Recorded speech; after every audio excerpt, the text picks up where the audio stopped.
사람들은 왜 분야를 넘나드는 지식을 좋아할까? 또 한편으로는 왜 분야를 넘나드는 지식을 잡학이라고 부르고 왜 그 앞에는 쓸데없다는 수식어가 붙어 있을까? 그래서 사실 오늘 제가 이제 만들고 싶고 생각하고 싶은 상은 어떤 종류의 상이냐면 보통 상이라 그러면 한 분야에서 뭔가 깊게 무언가 특히 학문의 분야는 깊게 연구를 하고 해서 남들이 알지 못했던 새로운 발견이나 이런 것들을 해내는 사람들을 상을 줘요. 그렇죠.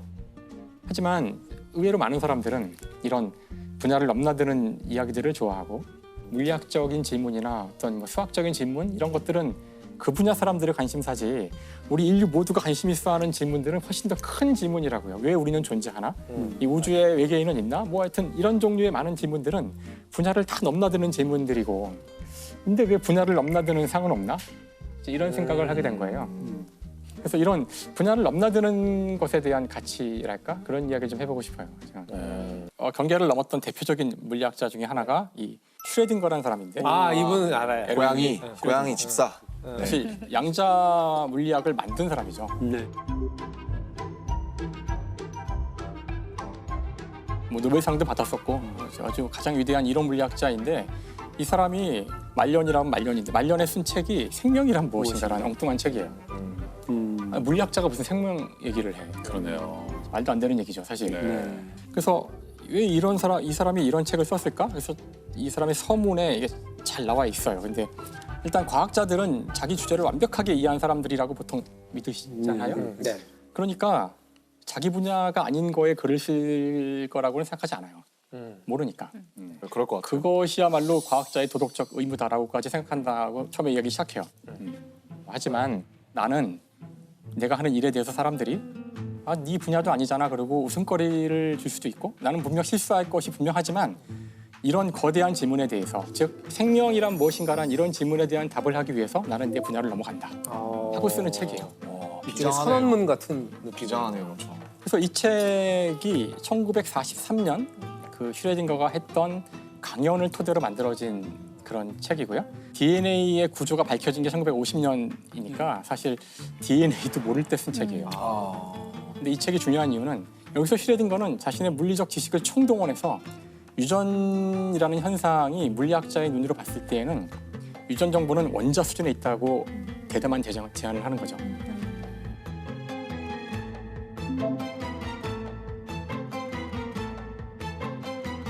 근데 그리고서 마지막에 실수를 하죠. 마지막에 자기 생각에는 그 물질은 단백질일 거다라고 실수를 해요. DNA인데 지금 하려는 얘기는 그 슈레딩거는 이 중요한 이런 질문에 대한 답을 하기 위해서 자기의 최선을 다했고 물론 실수를 했고 옳은 것도 있고 하지만 누군가는 이 사람의 실수는 보지 않고 그 실수를 채워서 올바른 답을 낸 거죠. 그렇죠. 그래서 이게 중요한 저는 어떤 교훈이라고 생각하는데 선을 넘어야 되는 이유는 저쪽에서는 알지 못했던 알 수 없었던 그런 어떤 직관이나 네. 새로운 맞아요. 통찰을 맞아요. 다른 분야의 사람이 와서 줄 수 있을 거라는 거예요. 그렇기 맞아요. 때문에 중요하죠. 대신 대가는 이제 가서 바보가 되거나 그렇죠. 실수하거나 틀릴 그럴 수 수 있다는 있죠. 거죠. 근데 그것을 두려워하지 않고 그 정도를 감수할 용기가 없다면 우리는 이런 질문들에 대한 답을 영원히 할 수 없을 거다 하는 거예요.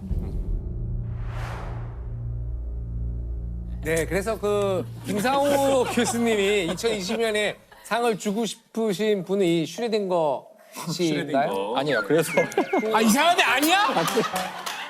아, 책 몇 권 있는 거예요? 몇 권? 이제 계속 드디어 써주실 것 같아요. 이제 드디어 계속 나온다. 네. 이분이 아니에요? 네. 그래서 이제 마지막 여기 자기 이름 써놓은 거 보세요. 저기 누가 훔쳐갈까 봐. 이거 옛날 거 근데 진짜 정자로 또박또박 이게 쓰신다. 옛날 학생들이 이렇게 써놓잖아요. 아, 저 김상우.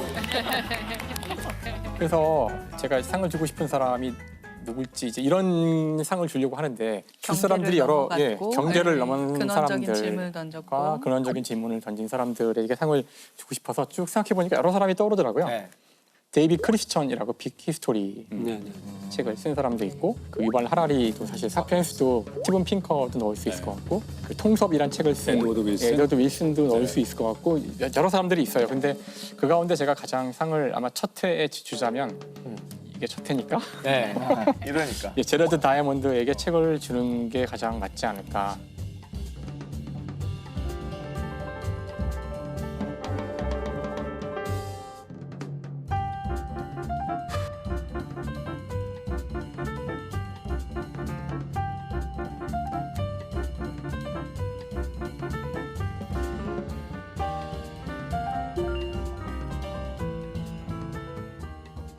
사실 이분이야말로 진짜 분야를 넘나든 사람 중에 한 분인데 네. 네. 지금 연세도 많으세요. 지금 85세, 85세이신데 일단 전공은 생리학, 박사학위도 생리학인데 그런 다음에는 이제 교수가 돼서 생리학 교수가 돼요. 의대. 네네. 근데 그때부터 어릴 때부터 이제 뭐 새에도 관심이 많고 인간에도 관심이 많고 근데 새를 연구하다 보니 그 뉴기니에 가서 이제 새를 탐구하게 되는데 뉴기니에 가서 사실 새를 보다가 오히려 뉴기니에 사는 사람들에게 눈이 간 거예요. 거기 사는 사람과 사실 뉴기니는 또 아직 문명이 닿지 않았던 곳들이 많이 있었기 때문에 그래서 그곳의 사람들이랑 이야기를 하다가 그 이런 질문을 받게 되죠. 그 원주민 이름이 얄리라는 친구인데 이 친구가 이 제러드 다이먼트한테 질문을 해요. 왜 당신들 백인들은 이렇게 거대한 배를 만들고 그 배에 이렇게 엄청나게 진짜 상상도 할 수 없는 신기한 물건들을 갖고 오는데 왜 우리는 그것을 만들지 못하고 지금에 와서 이거 보고 있는 걸까 물어봐요. 바로 아까 제가 이야기했던 한 분야에서는 쉽게 할 수 없는 질문을 한 거죠. 왜 문명은 이렇게 저 유럽과 이 아시아에서만 이렇게 꽃피울 수 있었나? 일단 이게 과연 학문적인 질문인가? 이걸 과연 질문을 던졌을 때 답을 낼 수는 있는 건가? 이렇게 시작한 일이에요. 그리고서는 그때부터 연구를 시작하는 거죠. 그래서 책을 내는데 그게 이 책이죠. 이 총균세가 이제 퓰리처상을 받으면서 되게 유명해졌고 국내에서도 이제 많이 읽힌 그럼요. 책이었죠. 네. 근데 저거 많은 분들이 이제 사긴 했지만 읽지는 않으셨어요. 그래서 어디까지 읽었냐면 총까지 읽었다. 뭐 이런 분 있습니다. 맞아요. 총이 제일 재밌거든. 저도 사실 다 못 읽었어요. 총까지 읽고 균 한 중간쯤 읽다가 안 읽었다. 다 못 읽었어요. 그러다가 막 코로나 뜨면서 다시 맞아요. 총균세가 무슨 내용인지 시청자 여러분들께 아주 간략하게 설명해 주신다면? 그러니까 사실 이 책을 쓰게 된 것은 아까 제가 얄리 이야기를 했잖아요. 네. 그러니까 그 질문에 대한 답을 하려고 쓴 거는 맞는데 이 책에서 이제 가장 그 상황을 드라마틱하게 보여주는 장면이 하나 나와요. 지금 무슨 뜻이냐면은 이제 신대륙이 구대륙에게 이제 완전히 그 점령을 당하는 그 결정적 사건이 하나 있거든요. 바로 이제 당시 그 에스파니아에 있는 그 사람들이 네. 신대륙에 가서 거기에 있는 문명과 마주치죠. 네. 마주치는데 거의 이쪽 에스파니아 쪽은 잘해봐야 스페인 쪽이죠. 스페인 쪽은 잘해봐야 한 몇백 명밖에 안 되는 사람들이고 물론 이제 군인들인데 상대는 몇만 명에 달하는 그런 병력을 가진 그런 문명이었는데 이 만남에서 그냥 일방적으로 저쪽 그 신대륙의 문명이 그냥 무너져 버려요. 그럼 그 순간 무슨 일이 일어났던 것일까? 그때 결정적인 차이점이 바로 이 스페인에서 온 구대륙 사람들은 손에 총을 들고 있었고 이 총은 철기로 돼 있는 새 금속 무기였고요. 네. 하지만 그 한두 번의 전투만 가지고는 어떻게 그렇게 거대한 문명을 다 멸망시킬 수는 없는 거잖아요. 네. 결정적으로 신대륙이 무너진 것은 바로 이 균. 바로 구대륙 사람들이 가지고 온 전염병 때문이었어요. 그러니까 몸에 있는 균인데 그 균이 구대륙 사람들에게는 별 문제가 되지 않았지만 신대륙 사람들은 한 번도 그런 균을 접해보지 못했기 때문에 면역력이 없었고 그것 때문에 인구의 거의 90%가 죽는데 그게 다 균 때문이었죠. 그럼 이건 이제 팩트고 이제 이 책의 질문은 왜 그렇다면은 그 사실 균에 대한 내성이 뛰어난 것조차도 이 구대륙 사람들이 더 우월하다는 증거인가? 여러 가지 질문을 할 수 있는데 도대체 왜 이 총균세를 그들은 갖고서 왔는가 하는 거죠. 그래서 이제 그것에 대한 답을 차근차근 찾아가기 시작해요. 그래서 사실 이 책의 결론은 한 줄이에요. 그 두 대륙이 갖고 있는 지정학적, 지리학적인 차이 때문이라는 거예요. 그래서 이 구대륙은 인간이 살기에 좋은 이 온대 지방이 굉장히 넓게 분포가 돼 있어요. 그러니까 아마 아시아부터 유럽까지를 쭉 생각해 보시면 굉장히 넓은 지역에 저 사람들이 많이 살고 있었고 그 수많은 사람들이 문명을 만들어서 교류를 하면서 지식을 서로 공유하고 그런 지식 가운데 하나가 이 총과 새와 같은 걸 만드는 그런 기술들이겠죠. 뿐만 아니라 이 넓은 지역이다 보니 여기에는 수많은 인간이 작물로 삼을 수 있는 식물과 그다음에 가축들이 있었다는 거예요. 그런 것들이 사실 균과 관련되는데 이 가축을 키우게 되면 이제 필연적으로 가축이 갖고 있는 여러 가지 균들이 옮아오죠. 우리가 네. 만나게 돼요. 그래서 일찌감치 그런 가축들을 많이 가지고 있었던 이 구대륙 사람들은 이미 균에 많이 적응이 돼서 많은 사람이 죽긴 했지만 그 대가를 치르고서 내성을 갖게 됐지만 신대륙은 이런 대형 포유류도 없었고 왜냐하면 바로 신대륙의 구조가 이 남북 방향으로는 길게 좁고 길게 돼 있는 구조거든요. 네. 여기 사람이 살 수 있는 잘 살 수 있는 지역은 온대 아주 짧은 지역밖에 없는 거죠. 네. 그다음에 여기는 충분히 큰 그런 포유류도 없었고 수많은 작물도 없었고 그 구대륙 사람들이 두 문명이 만났을 때 일방적으로 위에 있었다는 거예요. 그래서 구대륙과 신대륙의 어떤 문명의 차이는 그들의 유전자나 그들의 어떤 민족의 우월성에서 온 것이 아니라 그들의 지리적 위치에서 온 것이다라고. 근데 이 한 문장을 보이기 위해서 이만한 책을 써야 했던 거죠. 그래서 사실 이 책은 두께만큼이나 읽기가 쉬운 책은 아니거든요. 근데 이 책의 아니더라고요. 진정한 가치는 사실 생리학자가 인류의 역사에 대해 쓴 책이에요. 되게 웃기는 거죠, 사실. 즉 과학자의 시각으로 역사를 보고 있는 거예요. 자연과학자의 시각으로 뭐 수많은 종류의 콩이나 식물과 이런 것들을 비교하고 다 검증하고. 네, 종류가 훨씬 더 많았다는 것. 그러니까 우리가 우월해서가 아니라 동아시아에는 유독 콩이 많았고 다양한 종류의 그러니까 인구 밀집도가 높아질 수밖에 없었어요. 물론 반론도 많았고 논쟁도 많았어요. 그러니까 이것이 이제 그 환경 결정주의라 그래서 인간의 많은 부분들을 오로지 환경으로만 치환해서 보는. 그럴 수 있겠어요. 근데 결론만 그거는 놓고. 사실 모든 종류의 논증은 무엇 결정주의나 극단주의로 몰아갈 수 있어요. 그렇죠. 저는 오히려 아까도 그 슈레딩거의 책을 이야기했지만 슈레딩거의 책을 놓고서 수많은 비판을 할 수 있어요. 단백질 아니잖아. 여기 중간중간 나오는 수많은 틀린 얘기들도 있어요. 아직 그 모르니까.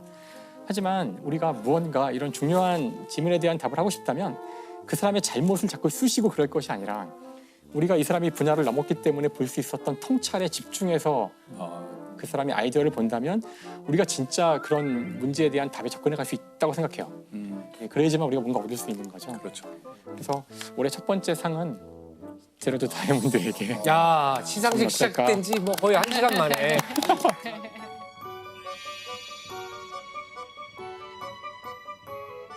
김상욱 교수님이 지금 뭐 총균세 얘기를 하고 계시지만 사실 여기 계신 선생님들도 당연히 지식인으로서 당연히 완독을 하셨을 거 아니에요. 전 다 읽지는 못했어요. 균까지만. 인간적이시다. 네. 저는 균은 못 갔던 것 같아요. 저도. 선생님은 어떻게 보셨나요, 이 책? 저는 뭐 사실 저 책이 얘기하고 있는 굉장히 무서운 진실은 우연이라는 거거든요. 그렇죠. 이 인류사의 커다란 흐름이 뭐 인종이 잘나서도 아니고 뭐 종교가 좋아서도 아니고 어떤 지리적인 우연으로 어떤 문명이 세계를 지배하게 되었다는 것인데 이걸 보고 있으면은 그게 또 이제 놀랍고 사실 우리가 이 나라에 태어나고 어떤 성으로 태어나고 또 어떤 계급으로 태어나고 이 모든 것들이 우연이라는 걸 알면 저는 좀 자기 인생에 대해 다른 관점을 갖게 되지 않을까. 겸손해질 수도 있고. 예, 그렇죠. 세상에 지금 많은 것들이 되게 파편화되고 있고 어떻게 보면 학문조차 파편화가 된 것 그렇죠. 같다고 네. 느껴지는데 그러면은 자팍의 관점으로 세상을 보는 것이 세상을 조망하는 것이 우리의 어떤 체감하는 일상에 뭔가 좀 도움이 될까요? 저는 그런 생각은 우리 고등학교 때까지는 약간 자팍으로 살잖아요. 아무리 자기가 문과 이과 나눠줘도 그렇죠. 지리도 공부하고 국어도 공부해야 되고 뭐 영어도 공부하고 수학도 공부하고 그리고 이과생이라 할지라도 어떤 문과적인 것들을 약간씩 배우는데 대학이라던가 아니면 조금 더 가서 한번 대학원에 가서는 약간 전문화 되더라도 저는 평생을 살아갈 때는 약간 고등학생처럼 살 필요가 있다. 그러니까 내가 지금 뭐 과학을 가르치는 교사든 아니면 의사든 간에 지리에 관해서 재밌는 책이 나오면 약간 보고 그다음에 문학책도 좀 보고 그다음에 이거 보는 게 왜 필요하냐면 인생을 한 번밖에 안 살잖아요. 그렇다면은 자기가 배운 전문적인 지식으로 인생에 닥쳐오는 수많은 일들을 처리하기 어려워요. 결혼도 해야 되죠. 그럼 사람의 마음도 알아야 돼요. 예를 들면 연애도 해야죠. 그러면 사람의 마음이라는 정말 알기 어려운 어떤 걸 알아야 되고 또 여러 가지 또 우리 인생에 닥쳐오는 또 슬픈 일들 뭐 이런 것들을 우리가 감당하면서 살아가야 되기 때문에 고등학생처럼 살아야 돼요. 아, 너무 피곤할 것 같아요. 고등학생처럼 산다는 건 되게 와닿는 비유긴 한데 숨이 턱턱 막히는 비유긴 한 것 같아요. 근데 시험을 보지 않는 고등학생. 수능이 없는 고등학생. 수능이 그치? 없는 흥미만 느끼면 그것처럼 재밌는 게 그렇죠. 저는 공부를 계속하면서 좀 아쉬운 점이라면 사실 그런 걸 많이 놓치는 것 같아요.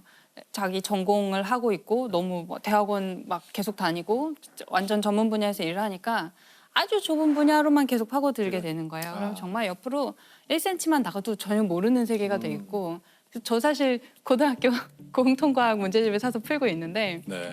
굉장히 많이 틀려요. 사실은 되게 많이 틀리는데 이제 분야가 아닌. 저희 애가 이제 제가 푼 거를 채점하면서 엄마 틀렸네 이러면서 되게 좋아해요.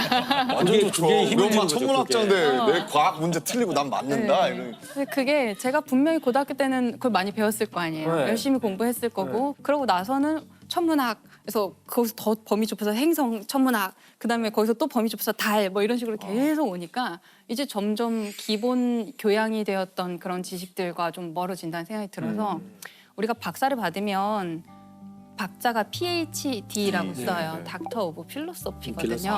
그러니까 네, 닥터 오브 필로소피. 그러니까 예전에 정말 이 그리스 아테네 학당 시절의 그 철학자들처럼 이라는 뜻인데 PhD가 그런 뜻이었구나. 네, 그런데 오늘날 PhD를 받은 사람들이 그때 그분들처럼 철학 안에 수학과 과학과 의학과 모든 게 있었던 그 시절의 그 잡학 박사인가를 생각하면 아니거든요. 완전히 다르거든요. 정말 바늘과 같은 어떤 되게 좁은 분야 거기만 딱 공부를 하고 있어서 되게 아쉬울 때가 많아요. 그래서 어쩌면 이런 프로그램은 그런 자기가 잘 알고 있다고 어떤 분야의 전문가라고 생각하는 사람들한테도 너무 재미있는